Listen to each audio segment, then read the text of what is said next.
दोस्तों income tax department ने फिर से टीडीएस के नियम जो है बदल दिए हैं। तो अगर आप सीनियर सिटीजन हैं और सेविंग अकाउंट या एफडी के इंटरेस्ट के ऊपर जीवनयापन कर रहे हैं तो इस बार आपके इनकम के ऊपर टीडीएस काटना आपको शॉक कर सकता है। तो अगर आपकी उम्र 60 साल से ज़्यादा है और आप बैंक द्वारा आपके इनकम के ऊपर टैक्स काटने से परेशान हैं तो ये वीडियो आपके लिए होने वाला है। तो आज के इस वीडियो में हम समझेंगे कि 15H और 15G फॉर्म का अपडेट क्या है और इस फॉर्म को आप देकर बैंक वालों को बोल सकते हैं भैया मेरा टैक्स लायबिलिटी नहीं बनता है, आप हमारा टैक्स मत काटो। बिना किसी देरी के लाइक शेयर कर दीजिएगा, चैनल को सब्सक्राइब कर लीजिए ताकि ऐसे इंटरेस्टिंग वीडियो आपके पास रेगुलर पहुंचते रहे। तो न्यू टीडीएस लिमिट क्या है for senior citizen financial year 24-25 के लिए, सबसे पहले हम लोग जानते हैं। तो बेसिक एग्जम्पशन लिमिट क्या है। अब देखिए सीनियर सिटीजन जो है यानी कि जिनका उम्र 60 साल से 80 साल के अंदर में है उनका 3 लाख पर एनम तक अगर इनकम है नए टैक्स रिजिम में और 2.5 लाख ही हो जाता है ओल्ड टैक्स रिजिम में, उस समय इनका कोई टैक्स लायबिलिटी नहीं बनता है। बेसिक एग्जम्पशन लिमिट के अंदर में ये आते हैं तो कोई टैक्स की लायबिलिटी नहीं बनती है, यानी कि कोई आपका नो टीडीएस कटेगा 3 लाख के अंदर और 2.5 लाख के अंदर अगर आपका इनकम है। इसमें इंटरेस्ट और पेंशन इनकम इंक्लूडेड है, ये याद रखिए। तो ये तो हो गया भाई सीनियर सिटीजन का। अब सुपर सीनियर सिटीजन वाले यानी कि जिनकी लिमिट जो है 5 लाख हो जाती है, यानी कि 5 लाख तक इनकम तक आपको कोई टीडीएस नहीं कटेगा, कोई लायबिलिटी आपका नहीं बनेगा। क्यों नहीं बनेगा भैया कि आपका जो बेसिक एग्जम्पशन लिमिट है इनकम टैक्स का उसके अंदर में ही आप आते हैं।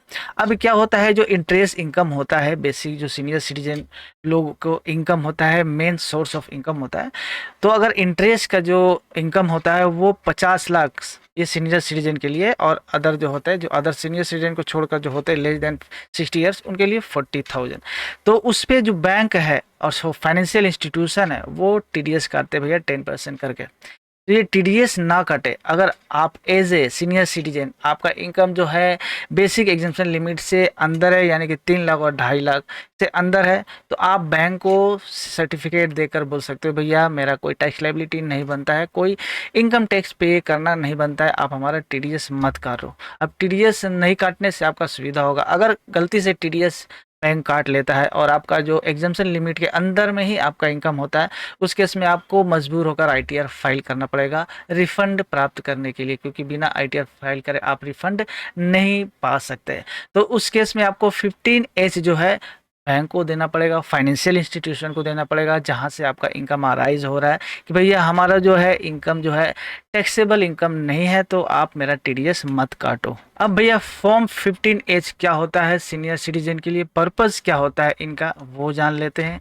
कब ये यूज़ होता है, ये एक तरह से डिक्लेरेशन होता है आपका इनकम को लेकर, जिसमें आपका इनकम का डिटेल भरा रहता है, टैक्सेबल इनकम क्या है ये सारा डिटेल आपका बैंक का डिटेल से भरना पड़ता है। और ये आप जो है बैंक को सबमिट करते हैं, जस्ट रिक्वेस्ट टाइप का है कि भैया मेरा जो है आप टीडीएस बिल्कुल ना काटे क्योंकि मेरा जो है एग्जम्पशन लिमिट से कम है मेरा इनकम, और आप टीडीएस ना काटे। एज क्या रहता है 15H भरने के लिए, तो 60 ईयर्स प्लस, यानी कि आपका सीनियर सिटीजन का एज जो होता है वो होना चाहिए आपका 60 साल या उससे ज़्यादा। अब इनकम टोटल टैक्सेबल इनकम जो है वो less than basic exemption limit होता है। जैसे फीचर्स क्या क्या है जान लेते हैं, कहाँ जमा देना पड़ता है। ये बैंक में, फाइनेंशियल इंस्टीट्यूशन जहाँ से भी आपका जो इनकम है अराइज हो रहा है वहाँ से, पोस्ट ऑफिस हो जाएगा या अदर कोई भी सोर्स जहाँ से आपका इनकम अराइज हो रहा है, एफडी वगैरह बॉन्ड वगैरह, वहाँ पे वैलिडिटीज क्या क्या रहता है देखिए हर साल आपको देना पड़ता है। बहुत से क्या मिथ है ना कि एक बार, बहुत लोग ये समझते हैं कि एक बार देने से वो रिन्यू होता है, ये रिन्यू नहीं होता है। You have to submit this form every year, आपको 1 अप्रैल से पहले पहले ये सबमिट कर देना होगा और हर साल के लिए आपको सबमिट करना पड़ेगा। अगर अभी देंगे 24-25 के लिए, अगर 1 अप्रैल को देते हैं तो 24-25 के लिए वो वैलिड होगा। ये रिन्यू आपको करना पड़ेगा फिजिकली आप फॉर्म सबमिट करके। अब इसमें डॉक्यूमेंटेशन क्या क्या, पैन कार्ड जो होता है, इनकम का डिक्लेरेशन वगैरह रहता है, इसके साथ कोई अटैचमेंट ज़रूरत नहीं पड़ती है। आप उसमें डिक्लेरेशन जो भी इनकम है आपका बैंक का डिटेल है ये डालकर आप फाइनेंशियल इंस्टीट्यूशन या बैंक को जमा दे सकते हैं। क्या डेडलाइन होता है, submit before the first interest payment, जब भी फर्स्ट इंटरेस्ट का पेमेंट होता है, जब भी आप इनकम आता है उससे पहले पहले आप बैंक को जमा दे दें, यानी कि 1 अप्रैल में स्टार्टिंग में दे दो कि भैया बैंक को आप इंटीमेट कर दो कि हमारा कोई इनकम नहीं बनता, आप टीडीएस ना काटें। चलिए इसको हम लोग एग्जाम्पल लेकर समझते हैं। मिस्टर कपूर जो 75 साल के हैं उन्होंने 2.9 लाख 2,90,000 जो है एफडी से इंटरेस्ट प्राप्त किया प्लस पेंशन, ये दोनों मिलाकर।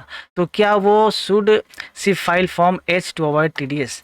अब यहाँ पे देखिए मिस्टर कपूर 75 साल के हैं, यानी कि वो सुपर सीनियर सिटीजन नहीं है, वो सीनियर सिटीजन है। सुपर सीनियर सिटीजन 80 से ऊपर हो जाता है, तो ये 60 और 80 के बीच में है, तो ये सीनियर सिटीजन है।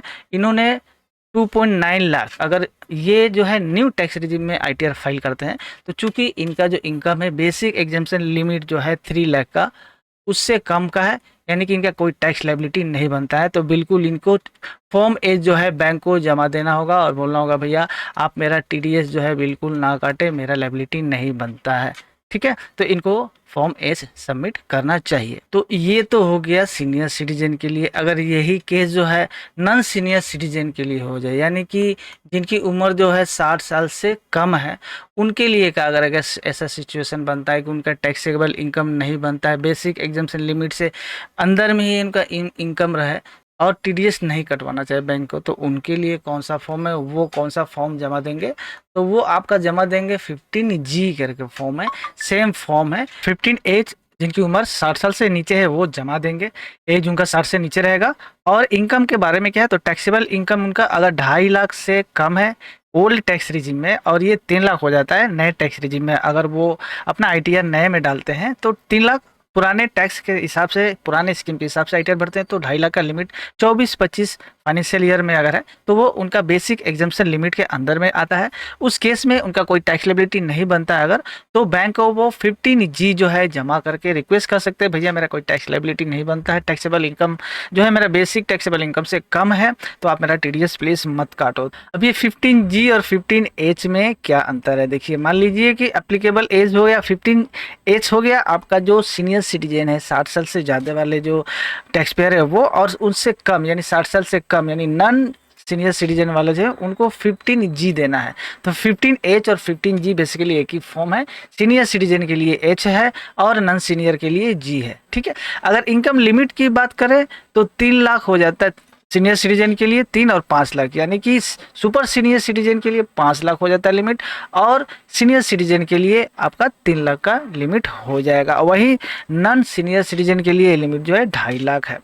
अब टीडीएस का लिमिट क्या है, 50,000 हो जाता है आपका सीनियर सिटीजन के लिए, यानी कि जो लोग 15H देंगे उनके लिए लिमिट है 50,000, यानी कि इंटरेस्ट जो है अगर बैंक से पूरे साल में 50,000 तक अगर इनकम आता है उनका, तो उनका ये उसके ऊपर जो क्रॉस कर जाएगा तो उनके लिए जब है टीडीएस काटना मैंडेटरी हो जाएगा, कटने लगेगा। वही लिमिट जो है 40,000 का है नॉन सीनियर सिटीजन के लिए। तो आई होप आपको ये वाला चीज़ समझ में आ गया होगा। अब चलिए यहाँ पे हम कुछ की पॉइंट जो है इंपॉर्टेंट चीज़ें जो है वो समझ लेते हैं। अब when to use form 15G या 15H, कब हम लोग यूज़ करते हैं, कब यूज़ करना चाहिए, कब बैंक को हमको ये देना चाहिए? जब हमारा income is below taxable limit, जो बेसिक एग्जाम्पशन लिमिट है इनकम टैक्स का उससे अगर नीचे है, but TDS is being deducted, bank अगर टीडीएस काटता है उस केस में क्या होता है, आपको आईटीआर फाइल करना पड़ जाएगा अपने जो टीडीएस काटा हुआ ऑलरेडी बैंक द्वारा उसको रिफंड लेने के लिए, क्योंकि आपका टैक्स लायबिलिटी कुछ बनेगा नहीं। तो आप एक काम कर सकते हैं, फाइनेंशियल ईयर के पहले में ही आप ये जो फॉर्म है 15G और 15H अपने उम्र के हिसाब से, तो अब ये जमा कब देना है भैया, तो 1 अप्रैल, बिफोर 1 अप्रैल आपको जमा दे देना हो, या फिर जब इंटरेस्ट, जब आपका इनकम जो है बैंक में क्रेडिट हो उस समय आपको उससे पहले पहले दे देना होगा, ताकि आपका जो लायबिलिटी है वो अराइज ना हो और बैंक टीडीएस ना काटे फाइनेंशियल ईयर 24-25 के लिए। अब इसमें कॉमन मिस्टेक जो होता है उसको आपको अवॉइड करना होगा, filing form after TDS deduction.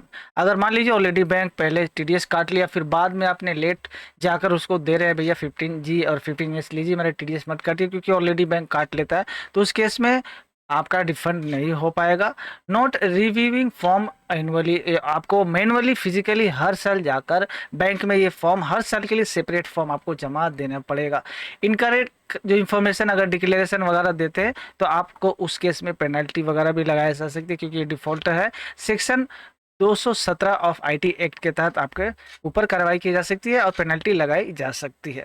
अब ये कुछ चीज़ें जो आपको ध्यान में रखना होगा, डाउनलोड हमेशा कर लीजिए फॉर्म 15H और 15G जो है इनकम टैक्स के पोर्टल पे अवेलेबल है, वहाँ से आप डाउनलोड कर लीजिएगा, प्रॉपर फिलअप करिएगा।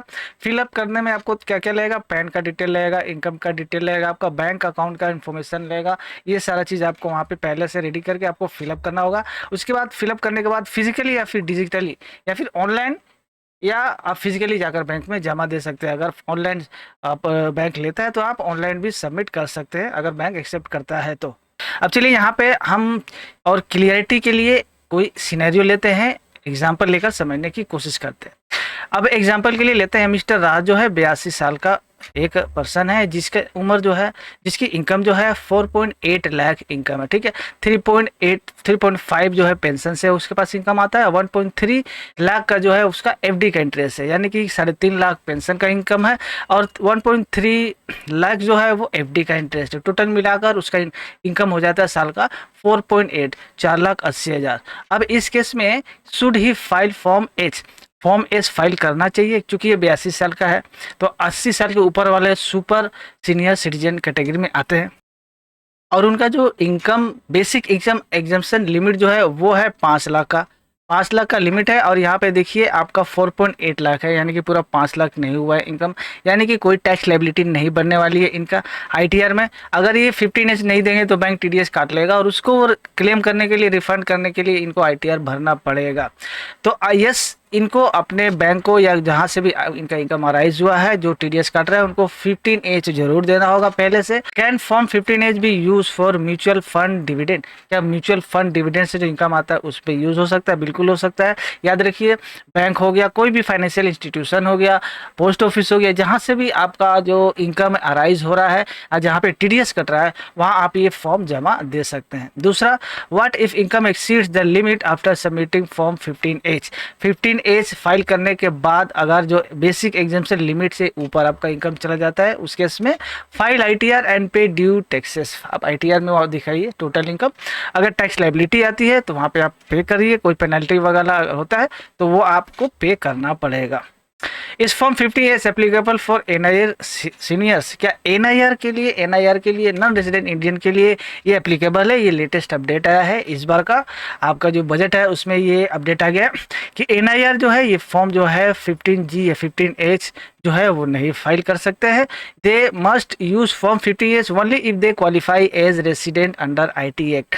सिर्फ उसी केस में दे सकते हैं जब वो क्वालिफाई कर जाएंगे as resident under IT act, तभी वो अपना 15 एज और 15G जो है उम्र के हिसाब से जमा दे पाएंगे।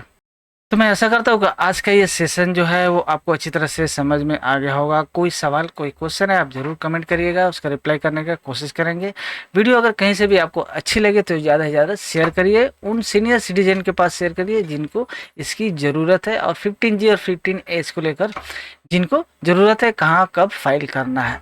इस वीडियो को यहीं पे ख़त्म करते हैं, मिलते हैं ऐसे किसी और दूसरे इंटरेस्टिंग वीडियो के साथ। तब तक थैंक्स फॉर वॉचिंग, और वीडियो के साथ साथ आप इस चैनल को भी सब्सक्राइब कर लीजिए ताकि ऐसे रेगुलर वीडियो आपके पास रेगुलर पहुंचते रहे।